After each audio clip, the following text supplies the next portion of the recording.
Salam kerahiman. Hari ini kita akan baca dari 1673. Surat penghiburan. Hari ini aku menerima surat-surat dari para suster yang ada di biara lain dan dari para suster yang menjalani novisiatnya bersama aku. Kalau lihat nomor 1673 ya, sudah hampir terakhir-akhir hidupnya Suster Faustina. Dan memang betul, dia sedang sakit parah di rumah sakit. Dan dia bercerita dia menerima surat dari teman-temannya, dari biara lain dan juga para teman-temannya yang senovisiat. Mereka sering menghibur aku dan membuat aku tertawa. Ketika mereka berkata seperti ini. Contoh ya, orang sakit butuh penghiburan, butuh ditemani. Suster Faustina yang terkasih, kami sangat kasihan bahwa sakitmu sedemikian parah. Tapi kami sangat bahagia bahwa apabila Tuhan Yesus mengambil engkau akan berdoa bagi kami karena engkau banyak memiliki pengaruh terhadap Tuhan. Menurut Suster Faustina ini suatu surat lucu. Di satu pihak mereka kasihan dengan sakitnya Suster Faustina. Tapi kalau mati kami juga bahagia karena engkau pasti akan berdoa untuk kami karena engkau punya pengaruh besar kepada Tuhan, katanya gitu ya. Begitu pula dengan yang saya pernah baca bahwa di satu pihak memang kita berharap orang itu jangan meninggal. Kita nggak mau kehilangan, kita tetap ingin dia hidup ya. Tapi sebetulnya di pihak lain kita harusnya berbahagia kalau dia meninggal. Karena dia udah nggak usah menderita sakit lagi. Buat teman-teman yang pernah menderita sakit kanker contohnya ya, di kemo. Ada teman saya, dia kanker paru-paru padahal dia nggak merokok, karirnya sangat bagus, jadi direktur di satu perusahaan, tapi ternyata akhirnya dia meninggal. Meninggal bukan karena kanker, tapi karena dia nggak bisa tahan dengan kemonya tersebut. Jadi begitu menyiksa, begitu luar biasa sakitnya.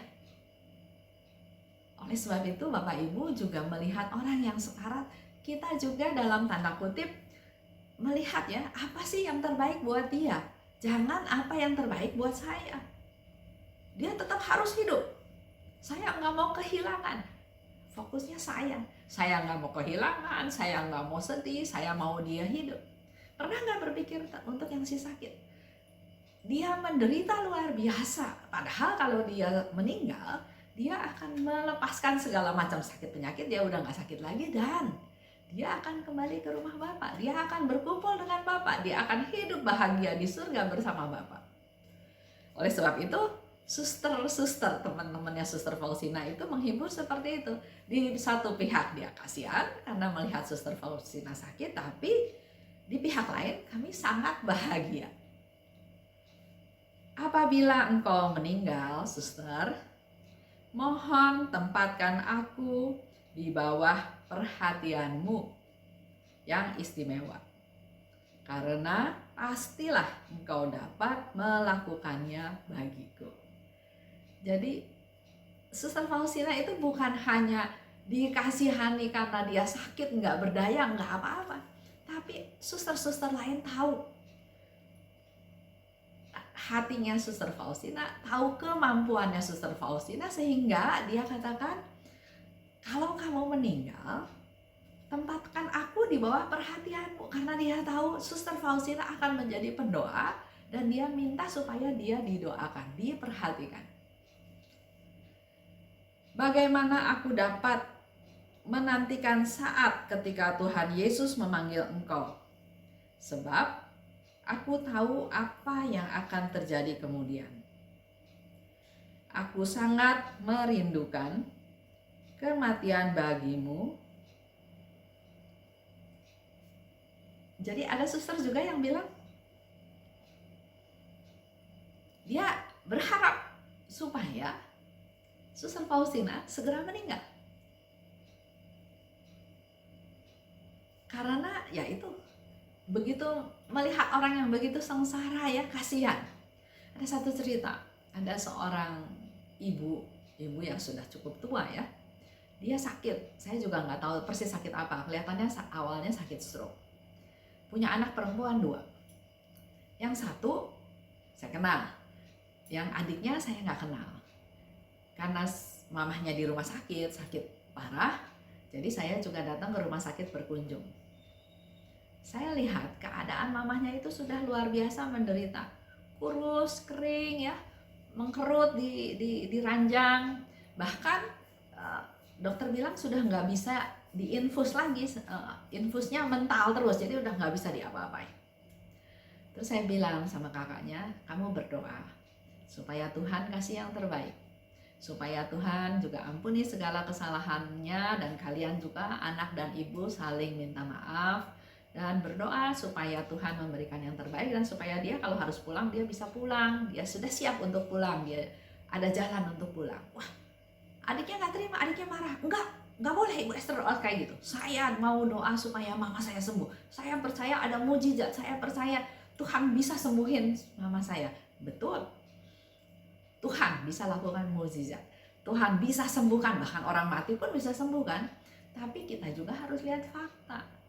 Kalau kamu tetap bertahan minta supaya mamanya kamu sembuh, apa untungnya buat yang sakit? Apa untungnya buat kamu? Dia bilang, saya punya mama saya nggak meninggal, saya mau rawat mama, dan seterusnya. Oke, tapi kalau kamu yang sakit, coba kira-kira kamu berpikir apa? Mau dirawat terus sama anaknya dengan kondisi antara hidup dan mati, atau kamu lebih baik pulang dengan tidak menderita lagi? Jadi jangan berpikir hanya untuk diri sendiri saja, kelihatan sayang sama mamahnya, tapi coba pikirkan juga si sakit. Akhirnya dia bisa melihat dari sisi penderitaan mamahnya, dan akhirnya dia rela kalau mamahnya harus pulang, dan ternyata mamahnya pulang dengan damai. Nah, itu sedikit cerita ya. Nih, kata Suster Faustina setelah menanggapi surat-surat dari suster-suster yang lain. Aku ini orang berdosa. Padaku akan terjadi yang sama seperti yang terjadi pada semua orang berdosa. Kalau kerahiman Allah tidak melindungi aku. Suster Faustina kasih tahu ke kita semua sebetulnya. Dia katakan, aku ini orang berdosa dan aku akan mengalami hal yang sama seperti orang-orang berdosa yang lain. Kalau kerahiman Allah tidak melindungi aku. Di sini Suster Faustina mau kasih tahu, mohon kerahiman Tuhan, mohon perlindungan dari Tuhan, terutama pada saat sekarat. Untuk yang sekarat, dan kalau suatu hari juga kita akan mengalami hal tersebut. Minta selalu kita dinaungi oleh kerahiman Allah. Dan dari bacaan-bacaan yang lalu kita juga sudah tahu banyak bahwa kerahiman Tuhan itu luar biasa banyak. Samudra rahmat yang Tuhan kasih. Yang perlu kita lakukan hanya minta. Dan lakukan apa yang Tuhan mau. Tuhan katakan, daraskan koronka sesering mungkin.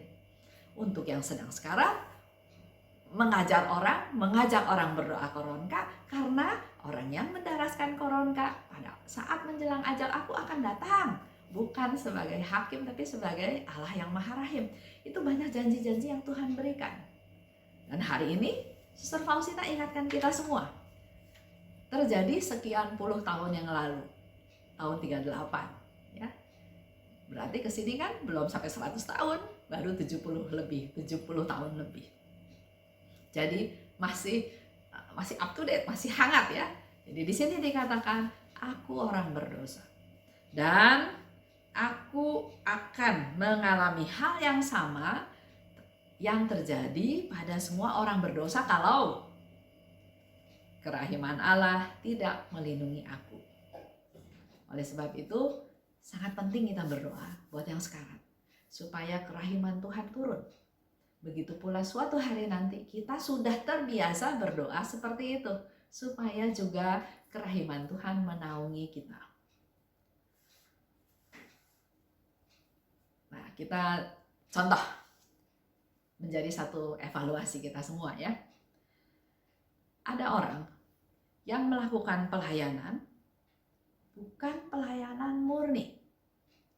Dia melayani, dia mau melayani, mau bekerja di ladang Tuhan, dia mau menolong orang yang sakit, menolong orang yang susah, dia mau menolong. Tapi pada saat dia mengalami poin menjelang kematian karena kecelakaan, dia mulai merefleksi diri, dia mulai melihat lagi kejadian-kejadian yang lalu, dan akhirnya dia katakan seperti ini. Yang mendorong saya sebetulnya bukan pelayanan murni, tapi mau menunjukkan bahwa saya bisa melaksanakan tugas itu. Itu satu kesombongan rohani. Jadi dasar kelihatannya melayani, tapi setelah melewati atau mengalami situasi sekarat tersebut, akhirnya dia punya sudut pandang yang baru, menjadi lebih terang di hadapan Tuhan, dan mendapat satu teguran bahwa pelayanan yang kamu lakukan itu bukan pelayanan yang murni, tapi untuk menunjukkan bahwa kamu bisa lakukan hal tersebut. Satu kesombongan. Mungkin orang lain nggak bisa, saya bisa. Atau saya mau jadi orang yang sangat bertanggung jawab. Karena itu tugas saya, maka saya harus lakukan. Tapi fokusnya saya, bukan pelayanan yang murni. Bahkan ada lagi hasil evaluasi dia ya, dia katakan hadapi kematian. Yang akhirnya nggak jadi mati, dia akhirnya hidup.